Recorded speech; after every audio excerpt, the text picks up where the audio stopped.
Today we are looking into this topic, function in mathematics. What's a function? A function is a rule, just a rule.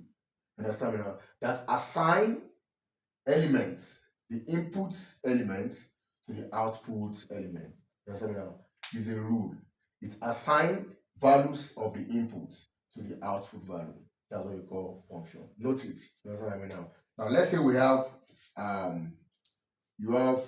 let me use our graph for an example. We have x-axis and we have y-axis. Let's say you are trying to plot the graph and you are given a table of values. Let's say we have our x and our y for an instance. Let's say your x, the values are -3, let's say 0, let's say 3. And the equation is y equals to, let's say, 4x minus 5. This is the equation. So what do we do? Our x is the input. You understand me now? Y is the output. You understand me now? So the machine, that is like you are putting the input into the machine.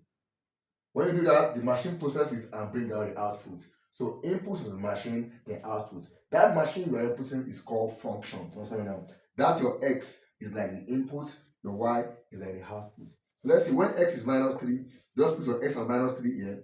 Understand? So -3 times 4 is -12. -12 minus 5 is -17. That's your y. Second one, when x is 0, put 0 here. 0 times 4 is 0, -5, that's -5. You see now? Third one, when x is 3, 3 times 4 is 12, -5, that's 7. That means our x is the input, your y is the output. Hope you get the idea. So the machine is the function, which is this. Now, there's one rule that you must take note.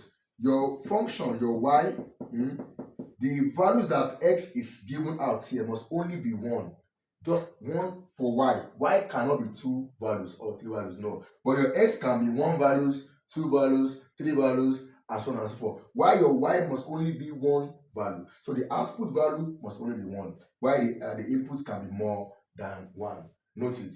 You understand me now? Note it. Very, very easy and simple. Note it. So that's the introduction to function. Now, what can you deduce here? You can deduce that your y, listen, your x is your independent variable because x stands alone. X does not depend on anything, so x is independent variable, while your y is a dependent variable. So your independent variable is here, y, while your dependent variable is in this side. So equals to is like a bridge. We have left hand side, we have right hand side. So y is a function of x. Just look at the letters. We have letter y here, we have x. That means y is equals to a function f of what? Of x.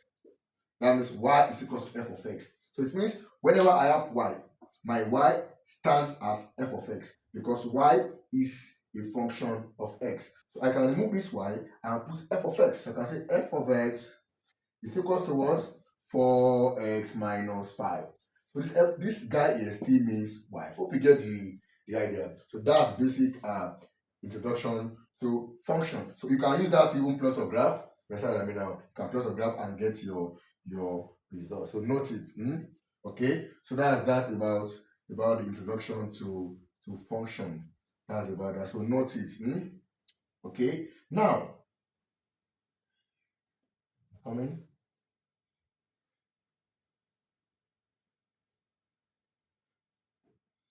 Okay. Excuse me. Let's draw down this thing. You haven't known that. So let's look at simple substitution function. Substitution in function.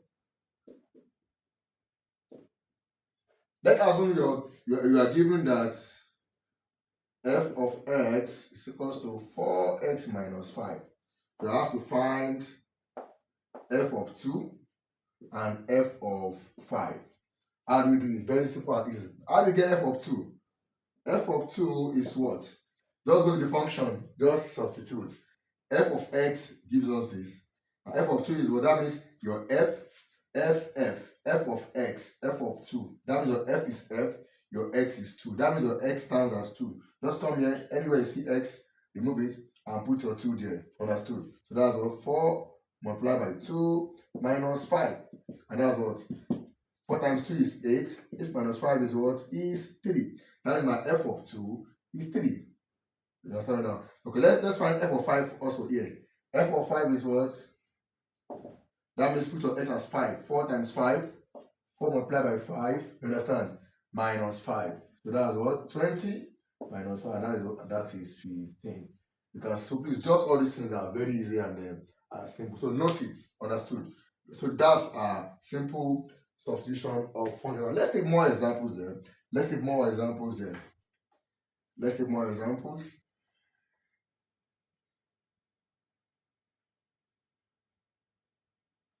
take more examples. Okay.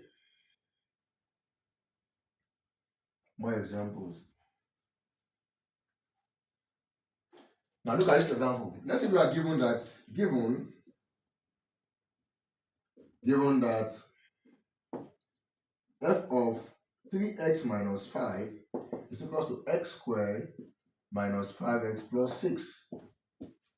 Evaluate f of 4. Look at this question. Your f of this is equal to this. Find f of 4. It's very easy and simple. Look at it. Solution. Your f of this. Look at it. F of this. You are given f of this. Find f of this. So that means f is f. That means what we have here is what we have here.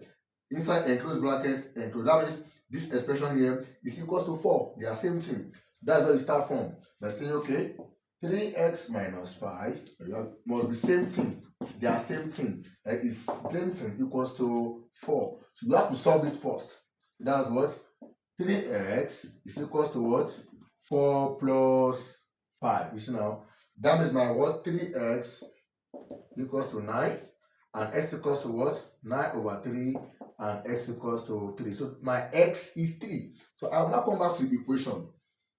So this right hand side here. That means anywhere I see x, I put 3 there. So if you see your x, you remove and put your 3. So 3 squared. So 3 squared minus 5 times 3 plus 6. So that's what?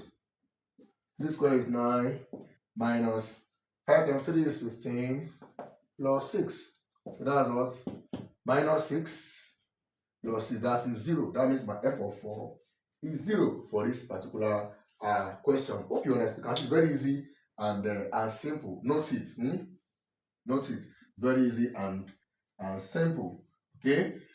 And let me take one more question again on that substitution. Let's take one more question on it. Let's take one more question on substitution. So you've seen the way substitution works now. Okay, let's say given that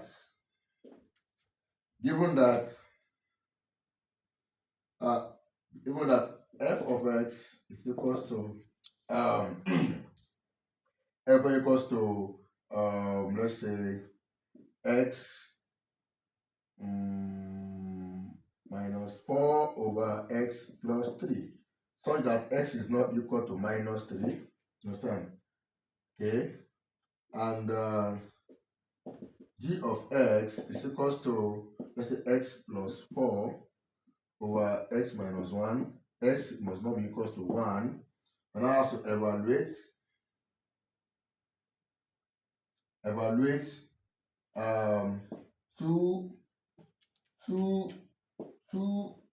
of 4 if, that is if 2h of if h of x is equals to f of x plus g of x. Look at this question here. It's very easy and simple. Your f of x is given here. Sorry, let me use an arrow for it. Let me use a bracket for it. So let me use a bracket for it. H of x equals to f of x plus g of x. Now listen, this how you represent function.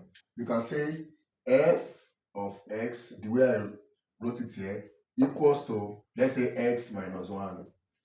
I can also say, okay, f, like this ratio. F, I'm still writing this of x. So if I use this form, I'm going to put an arrow, not equals to an arrow. Then I have x minus. So the two still mean the same thing. You understand now? It means the same thing. So note it. Note it. So now, look at this question. It's very easy and simple. Very easy and a simple question. Look at it. You have been given that f of x is this, g of x is this, evaluate this.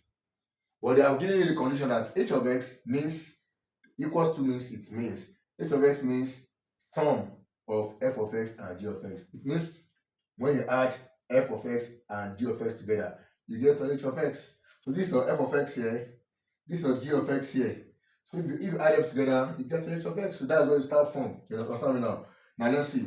F of x is what? This. So that's x. That means my h of x equals to my f. I'm following this. F of x is this. So I'm gonna put it there. Plus what's my g of x? That's x plus 4 all over x minus 1. So I've gotten my h of x. I may not even need to simplify this h of x. So since I've got h of x, I can get my h of 4 first. H of 4 first. This one means just get the h of 4, and any answer you get, you just multiply by 2. That's the meaning of what we have here. So my h of 4 is what? 4 minus 4. That's 0. 0 all over 4 plus 3. Anywhere I see x, I'm putting 4. 4 plus 3 is 7. 4 plus 4, 8 all over 4 minus 1, 3. So 0 over 7 is 0. So that's what? 8 over 3. My answer is 8 all over 3. So my h of 4 is 8 all over 3. So my 2h of 4 that I'm looking for will now be what? 2 times 2 multiplied by h of 4. And my h of 4 is what? 8 all over, you see now, 3. So that's what? 2 times 8 is 16 all over. So that's my answer. 3 and 15 is 5. Made that 1 all over. That's my result. You can see as simple as that. So note it. Note it. You may want to ask me, why do I put this condition here? Yes, we are going to do it next after this one now. It's called domain and codomain of the function. Domain and codomain. It's just telling us that this x should not be minus 3. You understand me now? Because if you put, let's assume you put your x as minus 3. Put minus 3 here. Minus 3 plus 3 is 0. And in function, whenever you have anything all over 0, if what you have down here is 0, that means the function is not defined. So that's just the condition. You can just negate the condition and do your work. So we are still coming there. Hope you get the point. So that's that for a simple substitution. Understood? Okay. Having known that, let's travel down to domain. Domain and codomain. Domain and what? And codomain of a function. Domain, codomain of a function. Don't forget to subscribe to my YouTube channel to get more and more of this video. You understand? Subscribe and like my video. Drop your positive comments. Share my video to others so that I can also learn from it. Understood? Okay. So having known this, let's travel down to domain of a function. Domain and range. Domain and range of a function. So let me start with domain of the function. Domain of a function. So domain of a function. Domain of a function. Let's see. Okay. Good. Now, what do we call domain of a function? Domain. Domain are the set of values of x. Values of x. Domain is x, values of x. That makes the function defined. As simple as that. Domain of the function are the values of x. Or you can say sets. Sets of the value of x that makes a function to be defined. Defined. Understand me now? Note it. Let's take an example. Find the domain of the following of this function. Let's say we have function f of x is equals to x plus 6 all over x minus 7. Look at this function here. What's the domain? Domain equals to what? Domain is a set. Set is a set. You know, it's not a set, you know, like a value. Let's say maybe minus 5, minus 4, minus 3, minus 2, minus 1. Let's say from 1 to 100. So it's a set of values. So you put inside a curly bracket. Like I told you before, look at this. If you take your calculator, and you press, let's say you press 7 divided by 0, because you put 0 down under, it will give you an error, math error. You understand? Notice it gives you a math error. You understand? So which means the function is undefined. It is not defined. So now for this function, what do you think x will be that will make it to not to be defined? Just think of what will make this one to be 0 here. You say, okay, just think of everything here. That means for me to get my domain, everything here must not be 0. It must, because if it is 0, it makes it undefined. And domain is not for undefined. Domain is what makes it defined. That means for this function, the domain will be this. That is what we have here must not be 0. Because if everything here becomes 0, anything over 0 is undefined. So what we have here should not be equal to 0. So which means that what x is not equal to 0 plus 7, and x is not equal to 7. So our domain is the value x is not equal to 7. That is domain, the value of x, such that x is an element of real number. And x is not equal to 7. You can see now. So this is how you express your domain. X, set x, element of it belongs to real number where x must not be equal to 7. That is your domain. Hope you get the idea. That's it. So what I have here is that I can have any number. You know, let's say on a real number, like say we have 0, we have minus 1, minus 2, minus 3, minus 4, up to minus infinity. This is not to 0, plus 1, plus 2, plus 3, plus up to plus infinity. That means my domain can be anything I have here on this real number line except 7. Except, so I'm going to neglect 7. So all other numbers we have here except 7. It's my domain. That's what it means. So that's for now. Let's take another question again. Let's take another question again. Okay. Hope you are getting this. I hope you are enjoying this class. I'm very sure that you are enjoying this class. So if you are enjoying it, don't forget to drop a positive comment. Like my video and then subscribe to my YouTube channel, then share my video. Okay, let's take this question again. Find the domain. Find the domain of the function f of x equals to square root of 9 minus x. Let's try this one. 9, let's say 9 minus x. Yes, 9 minus x squared. It says squared. Yes. Let's find the domain of this function. Now, if you take your calculator and you press square root of, let's say, minus 4, of a negative. You know, we have, square root of 4 is 2. What about minus 4? Square root of minus 25, square root of minus 16. Will you say, this is minus 2 now, because square root of 4 is 2, then put the minus. If you do this, you are wrong. Don't say, this is minus 5. You are wrong. You don't do it that way. So if you have a square root of a minus, you see a minus here, inside square root, it is not defined in mathematics. It's not defined in mathematics. So that's what's happening here. So let's look at this function first. F of x equals to 9 minus x squared. Okay, let me remove the square first. Now look at it. What do you think this x will be? That will make this everything here to be maybe square root of a minus. For example, let's say x is 1. Let's use x as 1.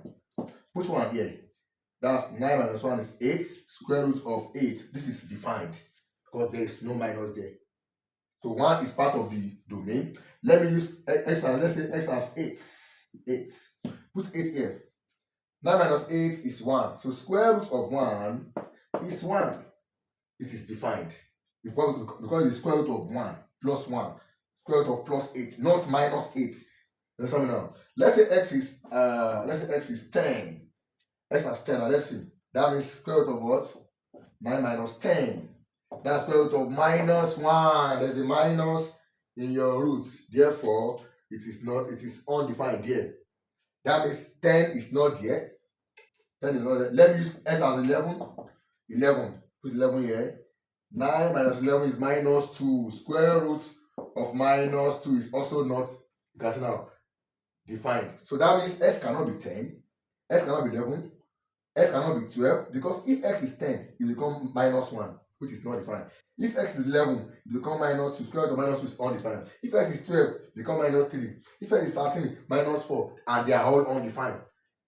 That means x must not be 10, 11, 12, 13, 14, 15, 16, 17, 18, 19, and so on and so forth. But x can be lesser than that, like this. X can be 9. Let's think of x as 9. Let's put 9 here.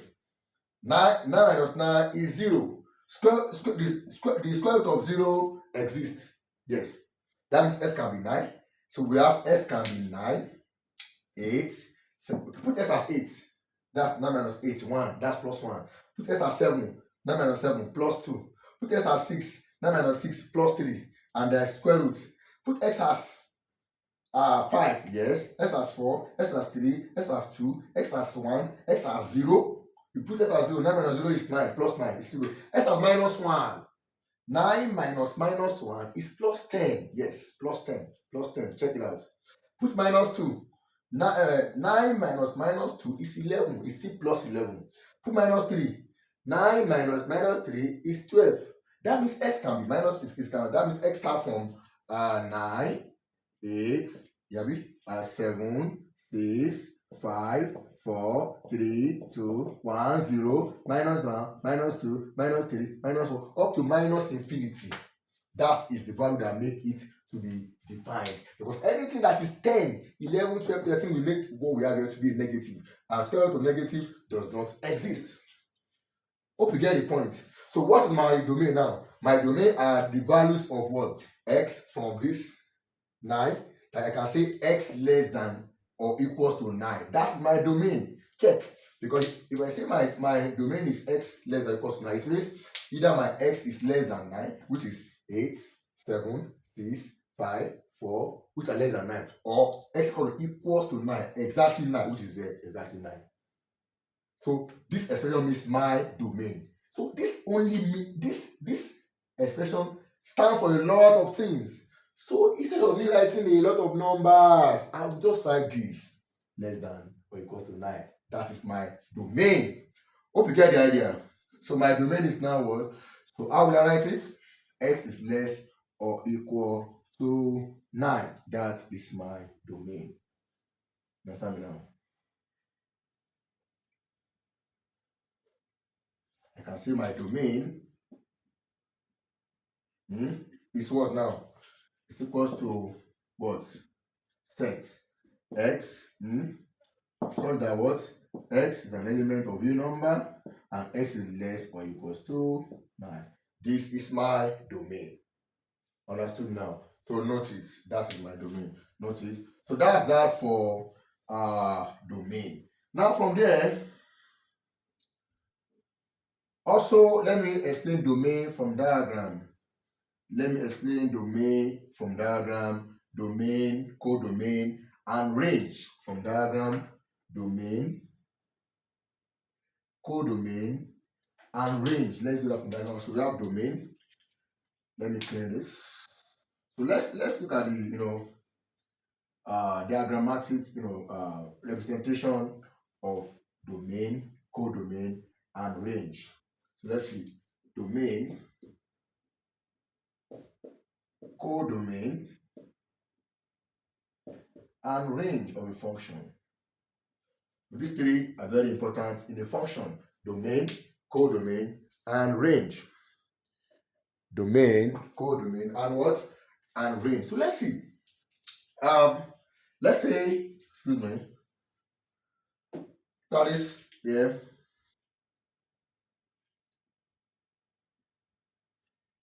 I said we have a graph, we have x-axis and y-axis. So all the values there, they are my x, which is what domain, like I told you before. Domain. This y is my codomain. Domain and codomain. Note it, understood? Domain and codomain. So let me write all the value of let me just assume. Let's say this is 2, excuse me. Let's say this is 2, 3, 4, 5. That's my x in domain. My y is on the codomain. So all the values here are the elements in the domain. All the values here are the elements in the codomain. Hope you get the answer now. Now, let's say our function is f of x equals to x squared plus 1. That's our function. So that means my function f, I'll just something like this, like an arrow. This is my function f. My function f, that is from x to y. It maps the element from x to y. That's function f equals to this. So what we do, just do it one by one. When x, that means listen, all these values here are elements of x. That means 2 is an element, like this 2 belong. Everything here belongs to x. So 2 is an element of x. That is, 2 is a child of x. 2 is an element of x. Same thing goes for 3. 3 is an element of x. 4 is an element like that, and so on and so forth. You get that now, okay? Now, just put your x as 2 here. 2. 2 squared is what? 4. 4 plus 1 is 5. That means 2 goes to 5. 2 goes to, you can see, 5. So 2 in the domain goes to 5 in the codomain. Let's say we have put x as 3 also. 3. 3 squared is 9. 9 plus 1 is 10. So 3 also goes to what? To 10. You can see, put x as 4. 4 squared is 16. 16 plus 1 is 17. 4 goes to what? 17. Now 5. 5 squared is 25. Plus 1 is what? 26. Now, this is the domain. This is the codomain. Understand me now? Now, the range. All these values here is your range. This is your range. Sometimes there can also be some other elements here that is not represented. Let's say 50 is still here, for an example. Let's say 101 is still here, for an example. So now listen, all this set here is my domain. That is set x. Set x is equals to all these sets here, like a set, call it bracket. 2, 3, 4, 5. 2, 3, 4, 5. This is my domain. Now my codomain y. All the numbers here is my codomain. 5, 10, 17, 26. 5, 10, 17, 26, 50, and 101. Everything is my codomain. But my range are just all this one that you trace, these images here, that you trace from here, 5, 10, 17, 26. That is my range. 5, 10, hope you get to 17 and 26. That's my range. So my domain is this. My codomain is everything here. While my range is this. So this makes us know that, you see, they can ask you that, this function, it comes from mapping. But I'm not doing mapping now. I'm doing only function. Mapping and function. We have different kind of mapping. But what is happening here is actually mapping. Because we are mapping from here to this. We're mapping this. And these are all the, elements. This is their image. See this function like a mirror. So 2 can see its image here. 3 can see its image here. 4 can see its image. 5 can see, you can see now its image. That's like mapping. Now look at this mapping here. You see that everything here, all the numbers here is your domain. Everything you see. But the one that is mapped from here is your range. 5, 10, 17, 26 are your range. So note it. So you can see that in mapping, it's possible for us to have some elements in the codomain that does not have any, elements here at all. It's possible in mapping. Hope you get that. It's possible to have some here. But if you have some numbers here that does not have any image here, then that is not a mapping. It's a general rule in mapping. That is not a mapping. Let me give you an example. See this as son, like children. See this as father. Like see your domain as a son, co-domain as a father. Now, is it possible that you can see that this father has a child here, the father has a child here, this father has a child, father has a child here. But you know, it's very possible for us to have some fathers that do not have children, yes, because a father can be without a child. But assuming you put these numbers here, and you put 6 and 7 here, then this whole thing doesn't make sense. It is not a mapping at all. Why? Because it's not possible for us to have a child without a parent. Think, can we have a child without a parent? It is not possible. So this is not a mapping. Hope you get the idea. You understand me now? Now, let's say you are given this like this, and you're not okay. Is this a mapping? How will you write it down? Don't say child. Don't say because it has a son or father. Don't use son and father. I only use that as an example. Now, let's say you are given this and they say, okay, is this a mapping? Then you answer no. If they say why, because this is not a mapping. Listen, because this is how you say it. Because it's not a mapping. Why? Because 6 and 7 that we have in the domain do not have any image in the codomain. Because you can see that 6 and 7, 6 is an element, 6 is an element of X, and what? And 7 also an element of X. I'm saying 6 and 7, which both belong to X, do not have any what? Unique image in Y. Any image in Y in the codomain. As simple as that. Hope you get the idea of this domain, codomain, and range now. Okay? Since we have gotten that, I know you are enjoying the class. Since we have gotten that, I'm calling for this one. I know you are enjoying the class. So since we have gotten that, come, let me clean this quickly.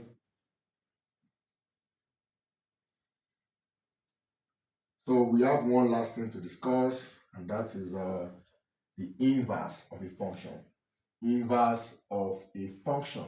The inverse of a function.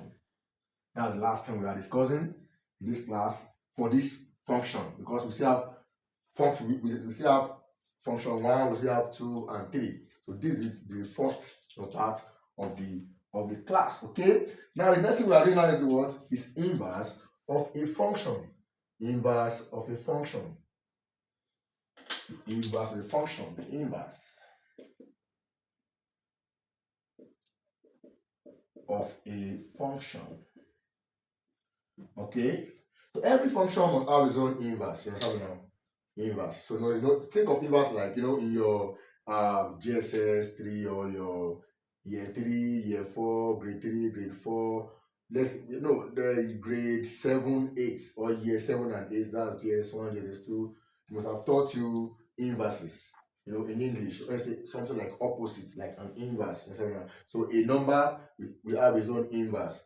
In fact, we have 2 types of inverse. We have additive inverse and we have multiplicative inverse. So for additive inverse, we are just attaching a minus to that number. For example, the additive inverse of 5 will be minus 5. Of 10 will be minus 10. Then we also have multiplicative inverse. That's like division. You put 1 divided by on that in that number. Let's say you are asked to find the multiplicative inverse of 100. That is 1 all over that 100. Of 30, that's 1 over 30. Of 50, 1 over 50. So a function too must have its own inverse. Now I will teach you how you can get inverse. Very easily. Let's see. This is the first step. We have steps to follow. Step 1. Make your f of x or g of x. It can be f of x, g of x, h of x, anything. You make them to be y. Make it y. Then secondly is what? You now make x the subject of the formula. Make your x the what? The subject of the relation. And thirdly, you now substitute. your y for x. Wherever you have your y in that final answer, you remove and put your x. Just follow these three, pattern, and then you are done for inverse. So let's take one or two questions. So we follow it and then we get our answer. So let's take one or two questions and we follow it and get our answer. Okay. Let's find the inverse of. Excuse me, let me put water.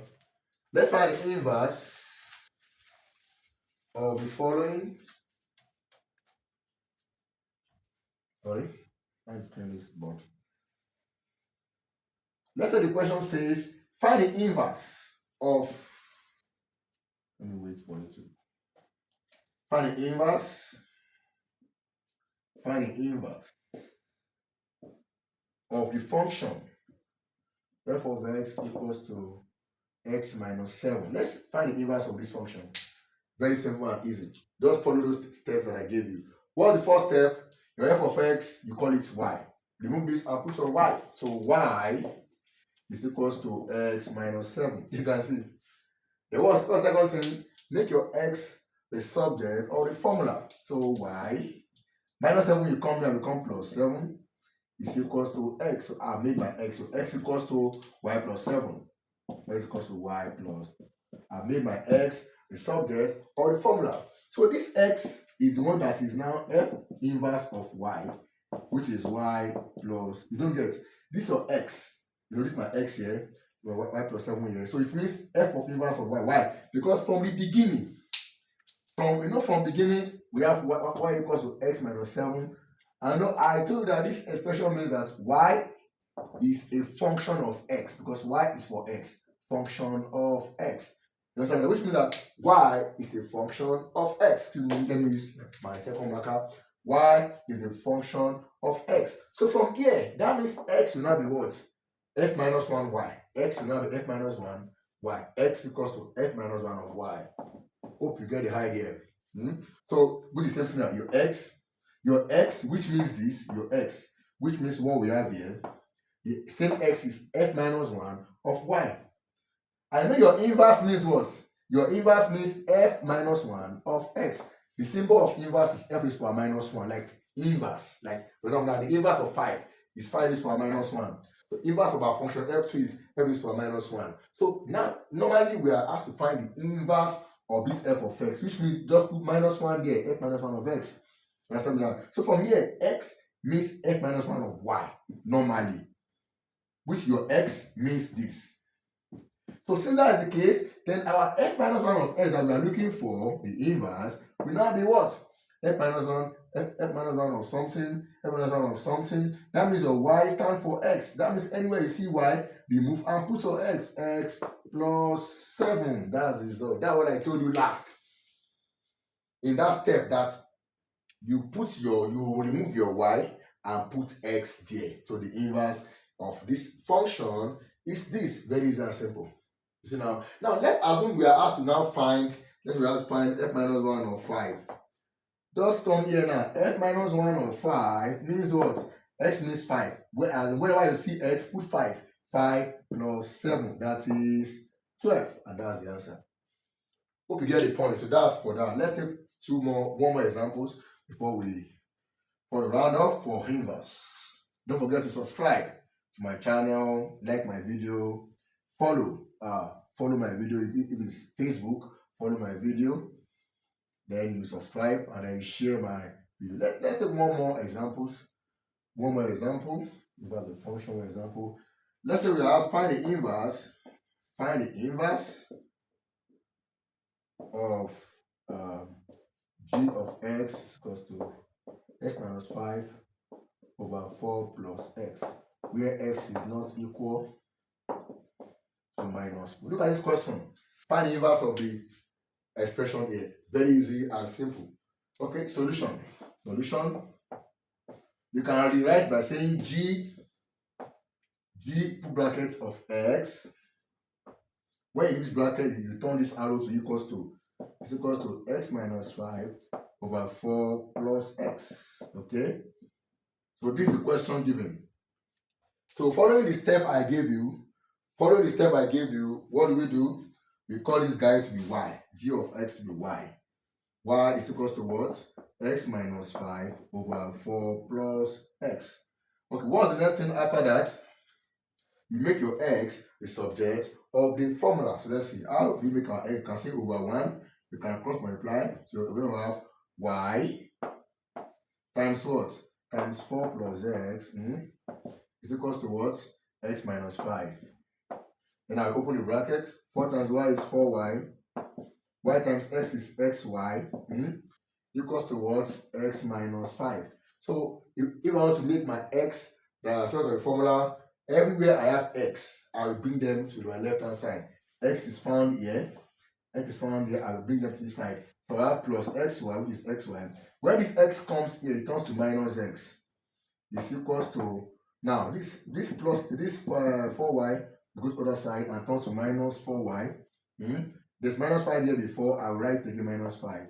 So my x is there, I will factorize x to bracket. X in xy, I'm having y left, y. X in x, that's 1, equals to minus 4y minus 5. Okay, so from there, if I divide both sides by y minus 1, and we have x equals to minus 4y minus 5 all over what? All over y minus 1. So I've gotten my x. Once I've gotten your x, you know your x means what? This your x means f minus 1 of y. Don't forget it. Your x that you've gotten here, it means f minus 1 of y.